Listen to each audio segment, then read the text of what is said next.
Hey friends, welcome back to my channel. बहुत ज़्यादा time हो गया, मैंने कोई भी वीडियो नहीं डाली थी। बहुत सारी रिक्वेस्ट आ रही थी सेकंड पार्ट के लिए, जो एल पेंसिरेज़ो का अभी रह गया है। एक्चुअली ये बहुत लंबी पोएम है, तो इसको हम 3 पार्ट में करेंगे। फर्स्ट पार्ट मैंने ऑलरेडी डाल रखा है, अगर आपने नहीं देखा तो प्लेलिस्ट में जाके वहाँ से देख लें। और आज हम सेकेंड पार्ट करेंगे। इसके बाद थर्ड पार्ट छोटा छोटा ये दोनों पार्ट होगा, और इसमें हम 2 पार्ट में करके पूरी पोएम कवर कर लेंगे। तो मैंने अब तक जो है 55 लाइन तक एलेबोरेट कर दिया था फर्स्ट पार्ट में, जिसमें लास्ट ये था कि जो शरब है, जो अपने सिंहासन पे बैठ के आता है और अपने साथ शांति को लेके आता है। उसके बाद पोएम कुछ इस प्रकार शुरू होती है। तो टेक्स्ट पे चलते हैं। Less Philomel will deign a song in her sweetest saddest plight, smoothing the rugged brow of night, while Cynthia checks her dragon yoke gently o'er the accustomed oak।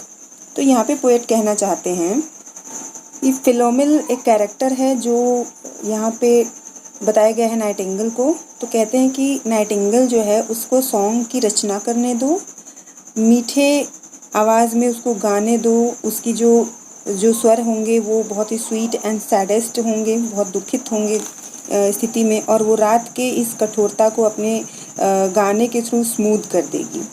उसके बाद कहते हैं वाइल सिंथिया चेक्स हर dragon योग। तो कह रहे हैं जो सिंथिया है, जो चंद्रमा की मून की गॉडेस है, वो यहाँ पे अपने ड्रैगन को तैयार करने की या चेक करने के का एक बहाना करके वो भी रुक के उस नाइटिंगेल के सॉन्ग को सुनती है। और उसकी जो छटा है वहाँ पे जो ओक के वृक्ष हैं लंबे लंबे, उनके नीचे उसकी छटा बिखेर रही है वो सिंथिया। फिर कहते हैं कि sweet bird that shun the noise of folly, most musical most melancholy, tree chantress of the wood among, I woo hear thy even song, and missing thee I walked unseen on dry smooth shaven green. यहाँ पे कह रहे हैं कि ये जो bird है वो नाइटिंगेल, वो यहाँ पे जो सॉन्ग सुनाती है, वो सॉन्ग इतना स्वीटेस्ट एंड सैडेस्ट है कि वो उन लोगों को सुनाई नहीं देता है जो फॉली लोग होते हैं। फॉली का मतलब वो मनुष्य जो बेमतलब के काम करते रहते हैं, बेवकूफ़ टाइप के होते हैं, उनको कह रही है। जबकि जो ये इसका गीत है, जो इसका म्यूज़िक है, ये बहुत ज़्यादा म्यूज़िकल है और बहुत ही ज़्यादा दुखित करने वाला। मेलंकली का मतलब है कि दुख की पीड़ादायक है, मतलब बहुत पीड़ा व्यक्त करने वाला है। फिर कहते हैं three chantress of the wood among. कह रहे हैं पेड़ों के बीच में जो मंत्रमुग्ध करने वाले धुन को ढूंढता है। कौन? जो एक पोएट है, क्योंकि इसने ये जो बातें सारे कह रहा है, ये एक शेफर्ड कह रहा है। तो कह रहे हैं कि मैं इस गाने को सुनने के लिए, इसको जो ये मंत्रमुग्ध करने वाला गाना है, इसको सुनने के लिए ढूंढता हूँ, इसको दोबारा से सुनना चाहता हूँ। और I woo to hear thy even song. तो कह रहे हैं ये जो शाम के टाइम पे ये जो फिलोमेल गाना गाता है, जो नाइटिंगेल, उसके गाने को सुनने के लिए मैं कसम खाता हूँ कि मैं सुन के रहूँगा। वो का मतलब है कसम खाना। तो कह रहे हैं वो इस शाम के टाइम पे उस कसम खाता है कि वो आज सुन के रहेगा। And missing thee I walked unseen. तो कहते हैं कि इस गाने को इतना मैं मिस कर रहा हूँ कि मैं उन सब चीज़ों को भी नहीं देखता और चलते चला जाता हूँ गाने को सुनने के लिए जो मेरे आसपास हैं। वॉक्ड अनसीन का मतलब मैं इस तरह से चला जा रहा हूँ कि आसपास की चीज़ों को अनसीन कर रहा हूँ, बिना देखे अनदेखा करके चले जा रहा हूँ। On the dry smooth shaven green. और कह रहे हैं कि वो जो गार्डन है, जो चारागाह है, जो कि बहुत ज़्यादा शाविन है, ग्रीन है, स्मूथ है, बहुत ही खूबसूरत है, मैं उसको भी अनदेखा करके चला जा रहा हूँ क्योंकि मुझे तो गाना सुनना है नाइटिंगेल का। फिर कहते हैं to behold the wandering moon riding near her highest noon, like one that had been led astray through the heavens wide pathless way, and oft as if her head she bowed, stooping through a fleecy cloud। यहाँ बता रहे हैं कि वो चंद्रमा जो wandering कर रहा है उन्हीं के साथ, जैसे वो वॉन्डरिंग कर रहे हैं, उस गाने को ढूंढते चले जा रहे हैं, सब कुछ अनदेखा करते, चंद्रमा इसी तरह चले जा रहा है उनके साथ साथ। तो वो उसको देखते देखते बढ़ते जा रहे हैं, ऊपर देख रहे हैं, नीचे बिल्कुल नहीं देख रहे हैं। चंद्रमा को देखते वो जा रहे हैं और इस तरीके से जा रहे हैं जैसे कि जो अर्धचंद्र है वो पूरे के पूरे अपने एकदम बीचों बीच है आसमान के, जैसे सूर्य मून के टाइम पे होता है, तो वो मून भी उस टाइम पे एकदम बीचों बीच है और उसको देखते हुए वो जा रहे हैं। और कह रहे हैं कि दैट बिन लेड एस्ट्रे, और इस तरीके से जैसे अर्धचंद्र जो है बिना किसी पाथलेस वे के हेवन की तरफ बढ़ता हुआ जा रहा है, तो ये भी उसी गाने को बिना किसी पाथ के ढूंढते हुए चले जा रहे हैं, जिस उनको पता भी नहीं कि कहाँ मिलेगा किधर मिलेगा, पर वो ढूंढते हुए जा रहे हैं। उसके बाद कह रहे हैं as if her head she bowed, और अब यहाँ सिंथिया की बात कर रहे हैं, गॉडेस ऑफ मून, कि वो जब अपने सिर को निकाल करके बादलों के बीच से जब नीचे झांक कर देखती है, stooping through a fleecy cloud, कि बादलों के बीच से अपने सर को निकाल के नीचे झांकती है। फिर कह रहे हैं oft on a plat of rising ground, I hear the far off curfew sound over some wide water shore swinging slow with stolen road.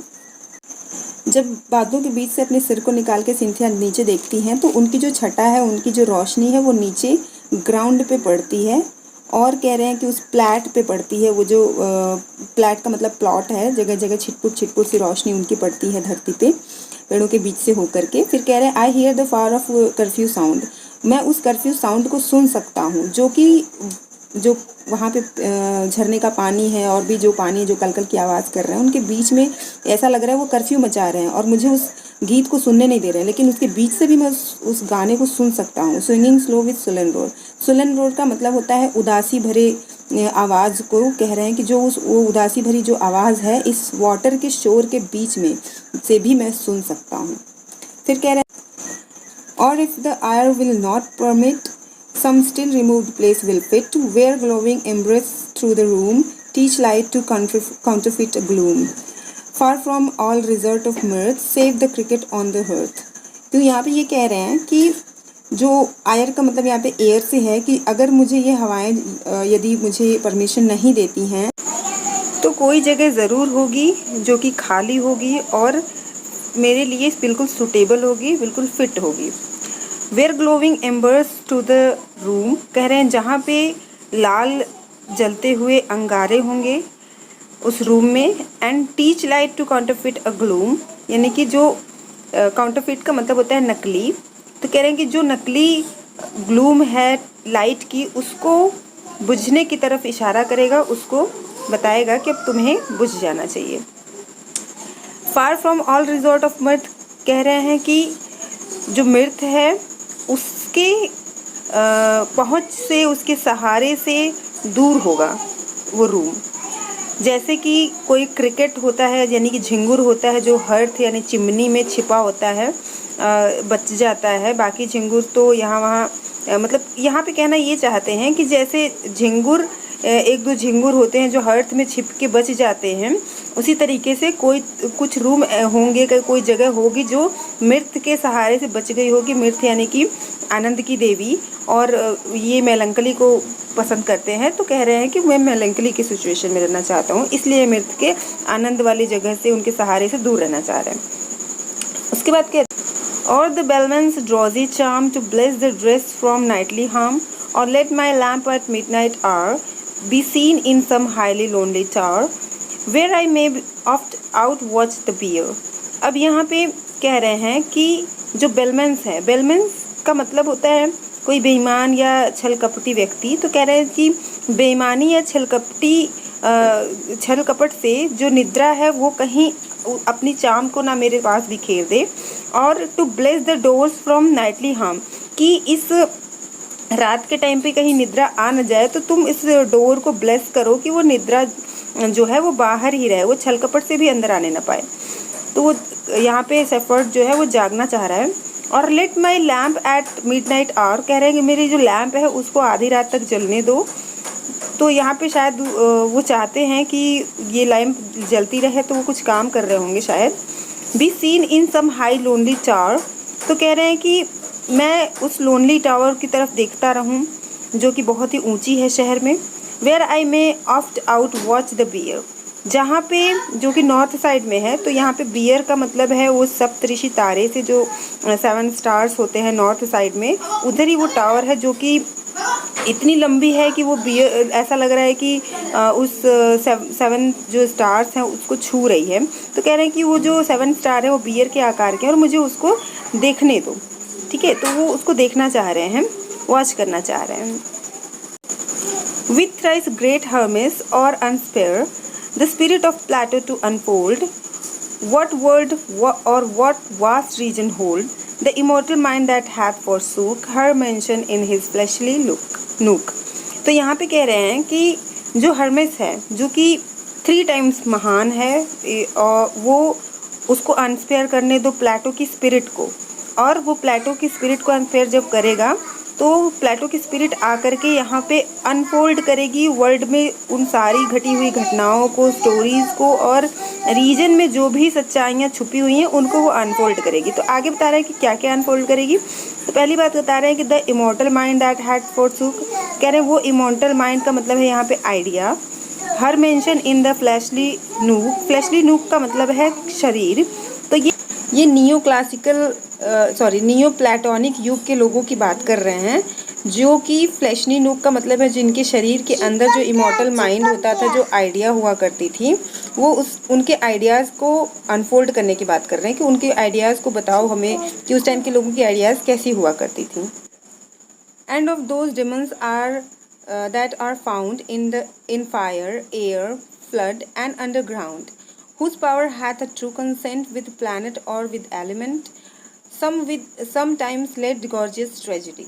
यहाँ पे कह रहे हैं कि जो स्पिरिट होती है, यहाँ पे डेमन्स का मतलब है स्पिरिट, तो कह रहे हैं कि जो स्पिरिट होती है वो fire, air, flood and underground यानी कि ज़मीन के नीचे, धरती के नीचे होती है, जो कि जिसकी सहमति होती है प्लैनेट के साथ, एलिमेंट्स के साथ, उसकी सहमति से ही जो स्पिरिट है उसी की सहमति से ये प्लैनेट या एलिमेंट जो भी होते हैं वो मूव करते हैं। और ये मूवमेंट कभी कभी गॉर्जियस ट्रेजेडी लेके आती है, मतलब काफ़ी बड़े रूप में घटित होती है, घटनाओं को जन्म देती है। फिर कह रहे हैं in sceptred pall come sweeping by presenting Thebes और पेलोप्स लाइन और the tale of Troy divine और what though rare of later age ennobled had the basking stage। तो यहाँ पे कह रहे हैं कि जो स्कैप्चर्ड पॉल का मतलब है यहाँ पे राजा से मतलब है कि जो थेब्स, पेलोप्स लाइन बोला जा रहा है यहाँ पे, वो एग्जाम्पल दिया गया है ट्रैजिक किंग के, कि ये जो थेब्स और पेलोप्स थे ये पहले की जो ड्रामा ट्रेजिडी हुआ करती थी, उन ट्रेजिडी में कैरेक्टर हुआ करते थे किंग की, जिसके साथ ट्रेजिडी होती थी। और ट्रॉय में भी एक राजा था जिसकी ट्रेजिडी हुई थी। तो यहाँ पे वो बता रहे हैं कि बाद के एज में, उस टाइम पे तो वो डिवाइन हुआ करते थे, बाद के एज में क्या हुआ कि इनके जो बूट हैं, जो इनके जूते हैं, उनको स्टेज पे परफॉर्म किए जाने के लिए काफ़ी सम्मानित चीज़ मानी जाती थी। एनेबल्ड हैथ का मतलब होता है सम्मानित होना। तो कह रहे हैं कि उस बूट को काफ़ी सम्मानित माना जाता था और स्टेज पे उसकी परफॉर्मेंस दी जाती थी। यहाँ पे बस्किंग का मतलब होता है बूट। फिर कह रहे हैं But O sad virgin that thy power might raise Muses from his bower, or bid the soul of Orpheus sing such notes as warblers to the string, drew iron tears down Plato's cheek and made hell grant that lover did seek। तो कह रहे हैं यहाँ पे कि लेकिन ओ sad virgin किसको बोल रहे हैं? मेलंकली को बोल रहा है, क्योंकि वो वर्जिन थी। तो उनको बोल रहे हैं कि ओ सैड वर्जिन मेलंकली, तुम्हारी जो पावर है, वो जो म्यूजिस है, म्यूजिस का यहाँ पे मतलब है उस रिलीजियस पोएट से। वैसे तो यहाँ पे इनका इशारा क्रिस्टोफर मार्लो की तरफ है। तो कह रहे हैं कि बोवर यानी कि कुटी या मंडप होता है, तो कह रहे हैं कि वो अपनी कुटी से बाहर तक रेज कर पाता, ऐसी पावर तुम्हारे अंदर तो थी। और bid the soul of Orpheus sing, और ऐसी भी पावर तुम्हारे अंदर थी या है कि ऑर्फियस ने जो गाना गाया था, उस ऑर्फियस के सिंग में तुम सोल को पैदा कर सकती थी, तुम जो है उसकी सोल को जगा सकती थी। सच notes as warblers to string, और ऐसा नोट बनाती जिसकी, जो कि ऐसा एक गीत होता जो कि स्ट्रिंग से निकलता। स्ट्रिंग एक तरह का इंस्ट्रूमेंट होता है, तो कह रहे उस स्ट्रिंग से निकलता।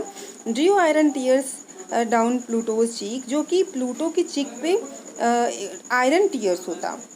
तो यहाँ पे बहुत ही अच्छी लाइन यूज़ किया इन्होंने और कह रहे हैं कि and made hell grant that lover did see, जो कि ऑर्फियस, हमने एलेग्रो में पढ़ा था कि ऑर्फियस ने जो गाना गाया था, जो सॉन्ग गाया था, उसमें इतनी ज़्यादा दर्द था कि उसकी जो लवर थी वो प्लूटो, जो कि नर्क का देवता है, उसके यहाँ से कुछ टाइम के लिए वापस आ गई थी। तो कह रहे हैं कि उसके जब सिंगिंग में तुम वो सॉल पैदा कर सकती थी, तो क्या होता कि जो प्लूटो के भी टीयर्स निकल आते और वो उसकी लवर को हमेशा के लिए यहाँ पे वापस भेज देता और हेल से उसको ग्रांट कर देता। अब इसके आगे की जो लाइनें हैं वो चौसर की तरफ इशारा करती हैं।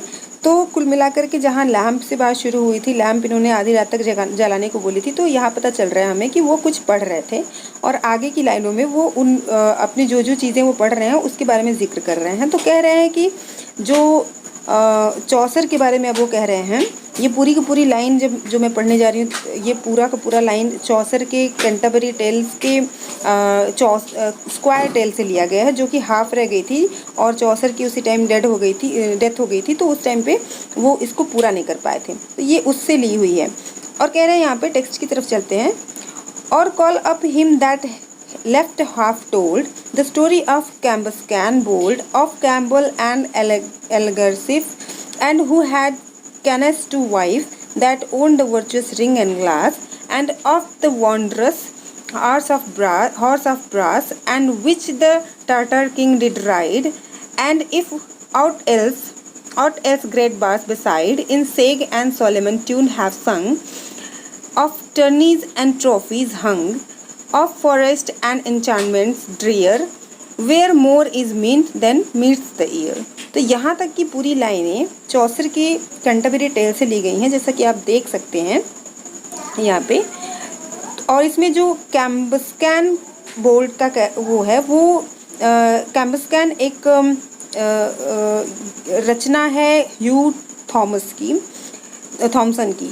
तो ये उनके स्टोरी पढ़ रहे हैं और उनके बारे में उन्होंने कहा कि ह्यू थॉमसन की भी स्टोरी आधी रह गई थी। तो कह रहे हैं कि ये जो सारी स्टोरीज आधी रह गई हैं, वो लोग भी तुम्हारे सॉन्ग को सुन करके, तुम्हारे द्वारा पैदा किए हुए उस दर्द भरे सॉन्ग को सुन करके वापस आ जाते और अपनी जो हाफ टोल्ड स्टोरी उनकी रह गई है उसको वो पूरा करते। तो पहला नाम इन्होंने ह्यू थॉमसन की कैम्बस्कन बोल्ड को लिया हुआ है। दूसरा जो कैम्बल और एल्गरसिफ है, ये कैरेक्टर के नेम है जो कि स्क्वायर टेल से लिए गए हैं, कैंटरबरी टेल से, और चौसर की राइटिंग है, जिसमें कैनास टू वाइफ का जिक्र है कि उन्होंने कैम्बल और एल्गरसिफ ने कैनेस की वाइफ को जीता था, ओन किया था, और जो वर्चुअस रिंग एंड ग्लास थी, यानी कि जो मैजिकल रिंग और ग्लास थी, उसको भी उन्होंने उस पर कब्जा कर लिया था। जो हॉर्स ऑफ ब्रास था, यानी ब्रास का जो हॉर्स था, उसके भी ऊपर कब्जा कर लिया था, जिसपे कि जो टाटर किंग थे वो राइड किया करते थे, सवारी किया करते थे, उसको घुमाया करते थे। और घुमाते टाइम क्या करते थे, and if out else great birds beside, कह रहे हैं कि उसके साथ साथ वो उसको घुमाने के साथ साथ सोलोमन ट्यून्स हैव संग। तो कह रहे थे कि ये सोलोमन ट्यून्स हैव संग की पूरी लाइन का मतलब है कि वो उस तरीके की असभ्य चीज़ें जो करते थे, वो शिकार करते थे, जो टाटर किंग उस घोड़े पे बैठ के, उसकी जो चीखें हैं, उसके जो दर्द हैं, वो आज भी वहाँ पे संग होते हैं। जो टर्नीज एंड ट्रॉफीज़ हैं, उनके बीच में उन आवाज़ों की चीख आज भी आती है। And of forest and enchantments drear where more is mean than meets the ear. और कह रहे हैं कि जो सुनाई देता है उससे कहीं ज़्यादा वहाँ पे घटित हुआ था, वहाँ पे उससे कहीं ज़्यादा चीज़ें मतलब की हुई थी, और जो जितना कि हमको सुनाई देती हैं। तो यहाँ तक की पूरी लाइन स्क्वायर टेल से ली हुई है, जो कि चौसर के द्वारा रचित है, और इसमें उन्होंने पूरा जिक्र वहाँ से उठा करके किया हुआ है। सो फ्रेंड्स, यहाँ तक हमने आज कर लिया। नेक्स्ट पार्ट में हम इसके आगे का पार्ट कर लेंगे और वो लास्ट पार्ट होगा। तो आपने देखा कि किस तरीके से इसमें कितनी सारी शिफ्टिंग है, और जो शेफर्ड है वो कहाँ से अभी कहाँ आ गया है, और किस तरीके से सोच विचार कर रहा है। अभी तो बुक पढ़ रहा है, उसके बारे में वो बोल रहा है, और आगे की लाइनों में भी बहुत अच्छी चीज़ें हैं। और ये जो पोएम है, इसकी स्टार्टिंग की लाइन जितनी ज़्यादा इम्पोर्टेंट है, उतनी ही ज़्यादा इम्पोर्टेंट मिडिल एंड लास्ट की भी है, क्योंकि आप जब देखेंगे क्वेश्चन उठा करके प्रीवियस ईयर के, तो उसमें बहुत सारे क्वेश्चन यहाँ से पुटअप हुए हैं। और अगर हो पाया तो मैं इसका जो प्रीवियस ईयर क्वेश्चन है उसका भी PDF लिंक शेयर कर दूँगी डिस्क्रिप्शन बॉक्स में। बाकी इसके सारे इम्पॉर्टेंट एस्पेक्ट सारे के सारे मैं डिस्क्रिप्शन बॉक्स में दे दूँगी। तो अगर आपको वीडियो अच्छी लगे तो चैनल को सब्सक्राइब ज़रूर करें, वीडियो को लाइक करें और अपने दोस्तों के साथ शेयर करें। Thank you, thanks for supporting. और जिन लोगों ने भी इसके लिए सेकंड पार्ट के लिए डिमांड की थी, उनकी डिमांड मैंने पूरी कर दी, तो I hope you like it. Thank you.